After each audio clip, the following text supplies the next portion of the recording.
Hello DEC learner कुब्बा लर्नरोलॉजी channel में आप सबका स्वागत है। आपको पता ही है हम एक प्लेलिस्ट जो है तैयार कर रहे हैं। उसी प्लेलिस्ट की यह वीडियो डी पार्ट की DECE 2 जो आपका सेकंड एग्ज़ाम है उसकी डी पार्ट की जो वीडियो है आज हम वो लेकर आपके सामने हाजिर हैं। सबसे पहले हमारे पास जल विलेय विटामिन कौन से होते हैं। जल विलेय का मतलब कि जो विटामिन पानी में घुल जाते हैं उसे क्या कहते हैं, जल विलेय विटामिन कहते हैं। आगे है यही प्रश्न जो है परीक्षा में दूसरी बार ऐसे दोहराकर पूछा गया है कि बी समुदाय के कौन से विटामिन रक्त निर्माण में सहायता करते हैं। आंसर इनका एक ही बनेगा, लेकिन हाँ इसमें यह है कि जो जल विलेय हैं इसमें क्या हो जाता है, इसमें सी विटामिन भी आ जाता है। आज हम इसके बारे में चर्चा करेंगे। हम आगे जानते हैं हमारी PPT के थ्रू। आगे हमारे पास पहले तो जाने कि विटामिन होते क्या हैं। विटामिन वह पोषक तत्व होते हैं जो हमारे अनेक बीमारियों से क्या करते हैं, रक्षा करते हैं। विटामिन रासायनिक कार्बनिक यौगिक होते हैं। ये कौन से यौगिक होते हैं, रासायनिक कार्बनिक यौगिक होते हैं, जिनका निर्माण हमारा शरीर खुद नहीं करता बल्कि हमें भोजन के द्वारा क्या है, इसको लेना पड़ता है। मतलब हम जो खुराक लेते हैं उसमें विटामिन की मात्रा होनी चाहिए, क्योंकि इसका निर्माण है जो हमारे शरीर ने नहीं करना। उनका कारण क्या है, क्योंकि हमारा शरीर है जो वो सेल्स का निर्माण कर सकता है, ब्लड का निर्माण कर सकता है, लेकिन वो करेगा कहाँ से, करेगा हमारे फूड से ही करेगा। और फूड में क्या चाहिए, हमें विटामिन की आवश्यकता होती है। विटामिन हमारे शरीर के स्वास्थ्य के लिए क्या होते हैं, बहुत ही आवश्यक, बहुत ही ज़रूरत होते हैं। इनकी बहुत ज़्यादा जो है हमें नीड पड़ती है। आगे है हमारे पास विटामिन जो पानी में घुलते हैं और नहीं घुलते, इनको क्या बोलते हैं, इनसुलेबल और सुलेबल। पानी में घुलने वाले कौन से हैं हमारे पास, सबसे पहले हैं जो पानी में घुल जाते हैं, जल में घुलनशील B और C हैं। B और C आपने याद रखना है, जो जल में घुल जाते हैं। और जो वसा में घुलते हैं, हमारी फैट में, हमारी चर्बी में घुलते हैं, वो कौन से विटामिन हैं, A, D, E और K। विटामिन टोटल 6 टाइप्स के होते हैं और इनके आगे आगे टाइप्स होते हैं, जैसे B11 है, B12 है, B13 है। ऐसे ऐसे हमारे क्या हैं विटामिन आगे इनके पार्ट होते जाते हैं। लेकिन जो मेन विटामिन है वो कितने टाइप्स के होते हैं, वो 6 टाइप्स के ही होते हैं। हमारे पास है जो पानी में घुलने वाले जो विटामिन है, विटामिन B। कहते हैं कि विटामिन B के क्या होते हैं, अनेक रूप होते हैं। अनेक रूप क्या करेंगे, एक संयोजन, एक इकट्ठ, एक कलेक्शन बनाएगा अपनी। और विटामिन जल में घुलनशील विटामिन होता है ये B विटामिन। विटामिन B के अनेक रूप होने के कारण इसे क्या कहा जाता है, मैंने पहले ही कहा कि संयोजन हो जाता है जब इनका इकट्ठ हो जाता है, तो इसे हम क्या कहते हैं, B कम्प्लेक्स। हम छोटे बच्चे को भी कई बार दूध में डालकर भी यह विटामिन देते हैं और यह विटामिन बूढ़ों को भी दिया जाता है। यह विटामिन की जो है टेबलेट्स भी आती हैं विटामिन B कम्प्लेक्स की। इसके बारे में हम आइए विस्तार से जानते हैं। हमारे पास है विटामिन जो B है उसके टाइप्स हैं, ये उसके टाइप्स हैं। कैसे, जो हमें B1 है कहाँ से मिलना है, थायामाइन है अपने पास, B2 है, रिबोफ्लेविन है, B3 है, ऐसे B5 है, B6 है, B7 है, B9 है और B12 है। हमने सिर्फ यही याद रखने हैं, इनके नाम पेपर में कभी भी नहीं पूछे जाते। और आगे हमारे पास जो विटामिन C था वो क्या होता है, अस्कॉर्बिक एसिड। हम जानते हैं वो क्या होते हैं, खट्टे होते हैं, तेजाबी टाइप्स होते हैं। जैसे वो कहाँ से मिलने हैं, हमें यहाँ से मिलने हैं। मिलते तो अनेक प्रकार के फ्रूट में हैं। वैसे तो अमरूद जो है हमारा गावा उसमें भी मिल जाता है, लेकिन सबसे ज़्यादा विटामिन हमें नींबू जाति के फल होते हैं, जैसे किन्नू, माल्टा, संतरा, मौसमी, नींबू, इनसे मिलते हैं। सबसे ज़्यादा यहाँ इसमें क्या पाया जाता है, विटामिन C, जिसको क्या बोलते हैं, एस्कॉर्बिक एसिड भी बोलते हैं। एग्जाम में आपको सिर्फ यही पूछा जाता है कि कौन से विटामिन पानी में घुलते हैं और कौन से नहीं, उनकी आवश्यकता कहाँ पड़ती है और वो किस से मिलते हैं, उसके बारे में हमने बताना है कि ये विटामिन जो है B और C इससे मिलते हैं हमें।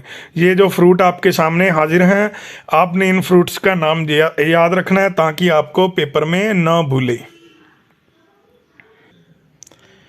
हमारे पास है विटामिन C। हमने अभी पढ़ा क्या होता है, अस्कॉर्बिक एसिड। अस्कॉर्बिक अम्ल होता है, अम्ल मतलब एसिड, तेजाब।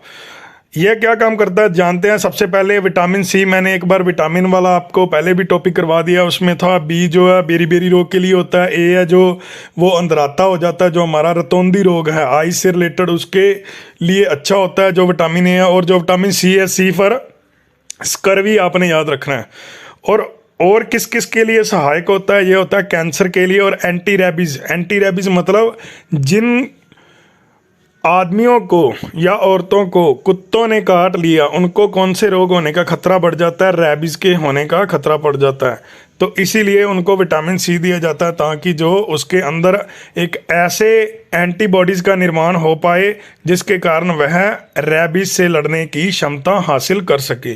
नेक्स्ट है हमारे पास, यह विटामिन क्या होता है कि जो हृदय की धड़कन है उसको क्या करता है, सामान्य करता है, ना तो बढ़ाता और ना ही कम करता है। आगे हमारे पास अगर हमें जख्म हो जाता है, कोई इंजरी हो जाती है, तो उसके लिए क्या होता है, सहायक होता है उसको जल्दी से भरने के लिए यह प्रयत्न करता है, मतलब कि हमारे जो घाव है, जख्म है, उनको जल्दी से रिकवर कर लेता है। आगे हमारे पास हीमोग्लोबिन निर्माण में सहायक, हमारे जो खून है उसको यह बनाता है, एचबी को बनाता है। आगे है संयोजिक ऊतकों का क्या करता है, निर्माण करता है, नए नए सेलों का क्या करेगा, निर्माण करेगा। आगे है हमारे पास, यह ऊष्मा और प्रकाश से नष्ट हो जाता है। मतलब क्या है कि अगर हम जैसे कहते हैं कि विटामिन डी लेना, धूप में बैठ जाए, अगर हम धूप में बैठते हैं तो विटामिन डी मिलता रहता है, लेकिन वो जो विटामिन सी है उसकी क्या है, आवश्यकता और बढ़ने लगती है। उसका कारण क्या होता है कि जो अगर हमारे अंदर गर्मी प्रकाश जाएगा तो विटामिन सी है जो उसके नष्ट होने का खतरा बढ़ जाता है, जैसे हमारी चमड़ी सूख जाती है। हमारे पास है विटामिन की, जो सी विटामिन है उसकी कमी के कारण कौन से रोग होते हैं, कौन से हमारे पास मसूड़े दांतों के रक्त प्रभाव होने लगते हैं, जिसको क्या बोल देते हैं हम, दांतों में पायरिया हो गया, जो ऐसे रोग हम बोल देते हैं। आगे हमारे पास स्कर्वी रोग हो जाता है। नेत्र लेंस अपारदर्शिता, हमारा जो आईज है वो आई साइट जो वीक होने के चांसेस होते हैं, और जो हमारे कैटरैक्ट रोग हैं वो भी बढ़ने के चांसेस हो जाते हैं। हम आगे जानते हैं, आगे है हमारे पास कि यह विटामिन सी है जो कहाँ से मिलना है हमें, इसके स्रोत क्या हैं, इसके सोर्स क्या हैं। हमें मिलना है विटामिन आंवला से, टमाटर, संतरा, नींबू, अमरूद, आलू, हरी सब्जियां, यहाँ पर गाजर आना था, काली मिर्च, पत्ता गोभी आदि से हमें क्या है, यह प्राप्त होता है विटामिन सी। आपने यह एक एक चीज़ें नोट करनी है ताकि आपको पता चल सके कि कौन से विटामिन से हमें क्या मिलता है। कुब्बा लर्नोलॉजी चैनल के पढ़ाने का मतलब ही यही है कि आप अच्छे से ठीक ढंग से समझ पाएँ और परीक्षा की तैयारी करके जल्दी से जल्दी नौकरी को प्राप्त कर लें। नेक्स्ट टॉपिक है हमारे पास टीकाकरण, इंजेक्शन। इंजेक्शन क्यों लगते हैं, इंजेक्शन लगते हैं हमारे शरीर में एंटीबॉडीज़ का निर्माण करने के लिए। एंटीबॉडीज़ की आवश्यकता क्यों होती है, क्योंकि हमारे शरीर में अगर बाहर से कोई संक्रमण फैल जाए, बाहर से कोई वायरस है जो अंदर एंटर हो जाए, उसके लड़ने की क्षमता हमारे शरीर में कम होती है, क्योंकि जो शरीर के खुद के एंटीबॉडीज़ हैं वो बीमारियों को सहने के इतने योग्य नहीं होते, इसीलिए उनको क्या है, डुप्लीकेट जैसे टेम्परेरी एंटीबॉडीज़ उनके अंदर निर्माण करवाए जाते हैं, जिसे हम क्या कहते हैं, टीकाकरण कहते हैं। टीकाकरण परिवार और समुदाय को सुरक्षित रखने के लिए क्या काम करता है, एक कवच का काम करता है, मतलब कि इनका सुरक्षा कवच बन जाता है। अपने शिशुओं का टीकाकरण करके हम अपने समुदाय के सबसे अधिक जोखिमग्रस्त सदस्य, जैसे नवजात शिशु को सबसे ज़्यादा बीमारी है जो वो क्या होती है, छोटे बच्चों को होती है, इसीलिए उनको टाइम टाइम पर क्या है, टीकाकरण किया जाता है। इसी कारण जो छोटे बच्चे हैं वह बीमारी से बच जाते हैं और वो उनका जो शरीर का है डेवलपमेंट है और उनका जो ग्रोथ है वो क्या है, जल्दी से बढ़ने लग जाता है। हम आगे जानते हैं, आगे हमारे पास टीकाकरण का महत्व। टीकाकरण का महत्व क्या है, रोकथाम इलाज की तुलना में क्या होते हैं, बेहतर हैं। वो कहते हैं ना कि पंजाबी में हम अगर कह दें कि इलाज नालों चंगा परहेज हुंदा, कि है कि इलाज नालों की होएगा, परहेज है जो वो चंगा होएगा। इसीलिए हम कह सकते हैं कि जो रोकथाम है वो इलाज की तुलना में क्या होती है, बेहतर होती हैं। सो रोकथाम के लिए क्या लगाया जाता है, इंजेक्शन लगाया जाता है और परहेज भी करवाए जाते हैं। पीड़ित होने और दवा लेने की बजाय विभिन्न रोगों के लिए क्या किया जाता है, टीकाकरण करवाना हमेशा क्या उचित होता है। टीकाकरण हमारे शरीर की क्या करता है, रक्षा करता है, एक रेखा बनाता है, मतलब कि एक आर्मी जो शरीर में क्रिएट कर देता है, फौज को बना देता है। इससे कहते हैं कि किसी भी संक्रमक बीमारी के संक्रमित होने से क्या है, बचाता है, जिनमें से कुछ घातक हो सकते हैं। टीकाकरण के कारण ही पोलियो, चेचक जैसी बीमारियां जो हैं सफलतापूर्वक मिटाई गई हैं। यह पहले बहुत बीमारी होती थी इंडिया में भी, लेकिन अब पोलियो की बूंदें पिलाने लग गए हैं, चेचक के जो हैं वैक्सीन लगने लग गई हैं, जिसके कारण क्या है, इन बीमारियों में बचाव संभव हो चुके हैं। आगे हैं, वास्तव में भारत सरकार ने बच्चों को अनिवार्य रूप से प्रशासित होने वाले टीकों की एक सूची बनाई गई है। हम सूची भी आगे पढ़ेंगे। वह बीमारियां कौन कौन सी हैं, ये हमें बीमारियां दी गई हैं। तपेदिक है, डिप्थीरिया है, पट्रूसिस है, पोलियो है, खसरा है, कंठमाला, हेपेटाइटिस ए है और बी, हेपेटाइटिस ए, बी और सी भी होता है, टाइफाइड है, रुबेला है और राटा वायरस है, जो इससे सुरक्षा प्रदान कराने के लिए। अब हमारे पास और कौन सा इंजेक्शन लगने लग गया है, वो है कोरोना का। इसकी भी 2 डोज हैं जो वो भी सरकार के द्वारा फ्री दी जा रही हैं। हम जानते हैं कि हमारे देश में जो ये बीमारी पिछले 2-3 साल से क्या है, बहुत ज़्यादा फैल रही है। इसीलिए सरकार के द्वारा यह फ्री में घोषित किया गया है कि इसकी जो 2 डोज हैं वो सरकार के द्वारा सभी को फ्री में दी जाएंगी। आगे हम पढ़ते हैं। नेक्स्ट हमारे पास हैं टीके किसी जो विशेष बीमारी है उससे हमारी रक्षा करने के लिए, जो भविष्य में वो बीमारी हमारे अंदर आकर क्या करती हैं, हमला करती हैं, उनके खिलाफ एक क्या बना देती हैं, प्रतिरक्षी तंत्र को प्रेरित करती हैं। मतलब एक रक्षा कवच बना देती हैं। जो वायरल हैं, जब बैक्टीरियल होते हैं, पैथोजन जो वायरस होते हैं वो हमारे अंदर जाकर प्रवेश करते हैं जब, और हमें बीमारियों का आक्रमण करते हैं, तो उनसे लड़ने के लिए क्या है, टीकाकरण किया जाता है। ये लैंग्वेज में मैंने लिखा हुआ, आप अपनी लैंग्वेज में भी इसे लिख सकते हैं। यह चैनल मैंने इसीलिए बनाया है ताकि आप जो हैं इजी लैंग्वेज से पढ़ सकें। सो मेन कारण है जो टीकाकरण का, वो यही याद रखना है कि हमारे अंदर इसने एंटीबॉडीज़ का निर्माण करना है, बैक्टीरिया को अंदर आने से रोकना है और हमारे शरीर को एक क्या देना है, सुरक्षा कवच देना है। हम आगे जानते हैं।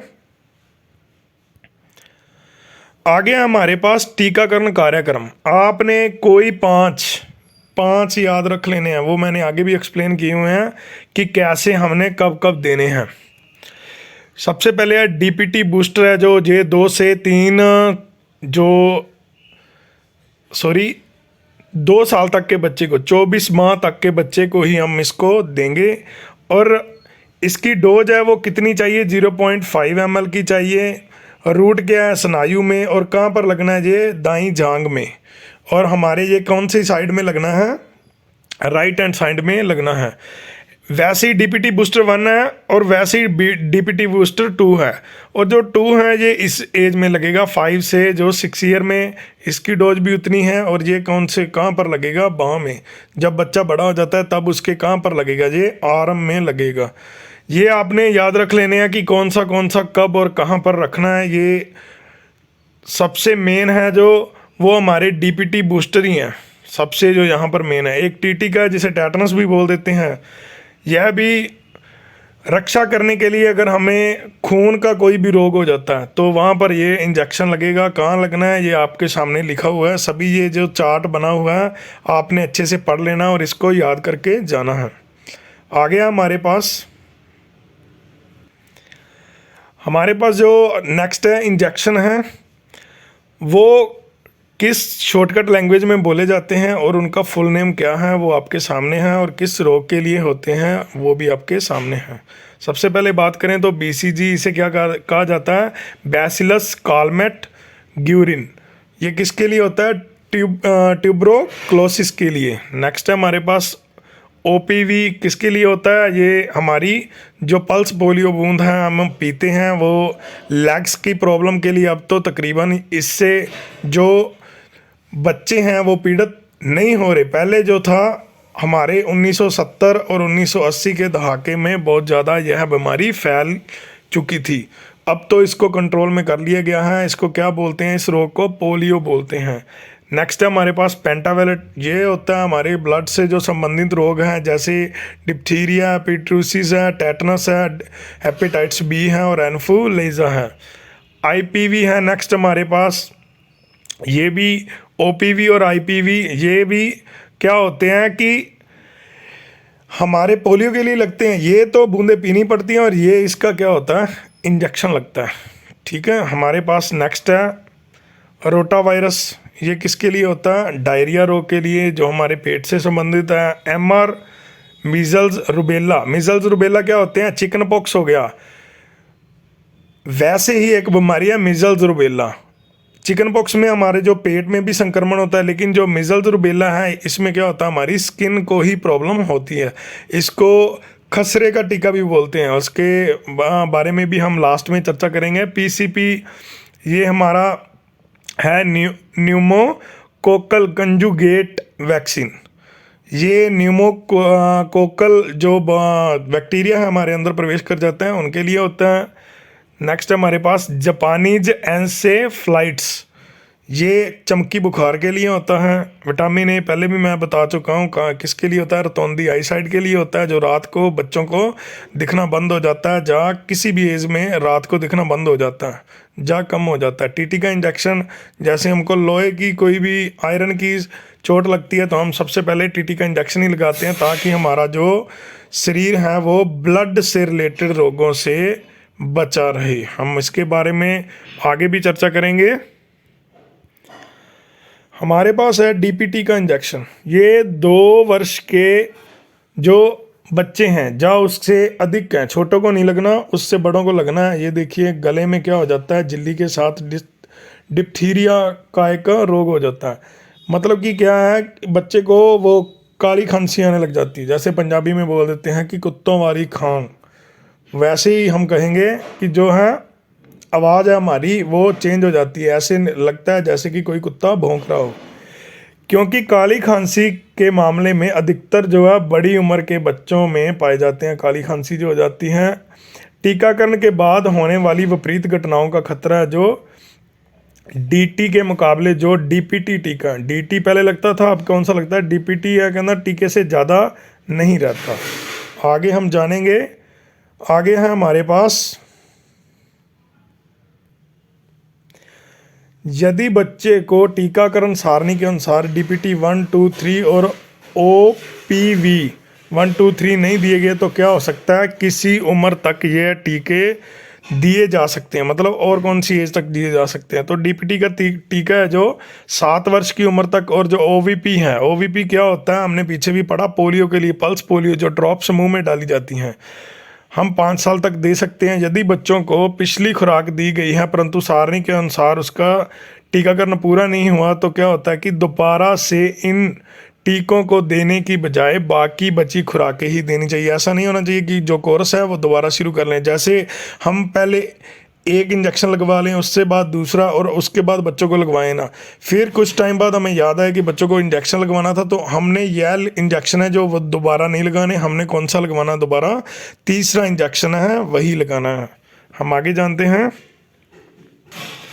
आगे है हमारे पास टेटनस का टीका, जिसे टीटी कहते हैं कि यदि एक लड़की को 16 वर्ष की उम्र में राष्ट्रीय टीकाकरण सारणी के अनुसार डीपीटी और टीटी के सभी टीके लग चुके हैं तो वह 18 वर्ष की उम्र में गर्भवती हो जाती है, तो क्या उसे गर्भावस्था में टेटनस दिया जाना चाहिए। मतलब कि 16 वर्ष की आयु में उसने टीका लगवाया और उसके बाद उसकी शादी हो गई है और उसको टेटनस की टीका लगाना चाहिए और ना लगाना चाहिए। यह हमारे पास कि कार्यक्रम के अनुसार गर्भावस्था के दौरान उसे 2 टीके लगाने चाहिए। क्यों? क्योंकि उसका जो अंदर है पेट के नवजात शिशु हैं वो पल रहा है, वो टेटनस से संक्रमित ना हो।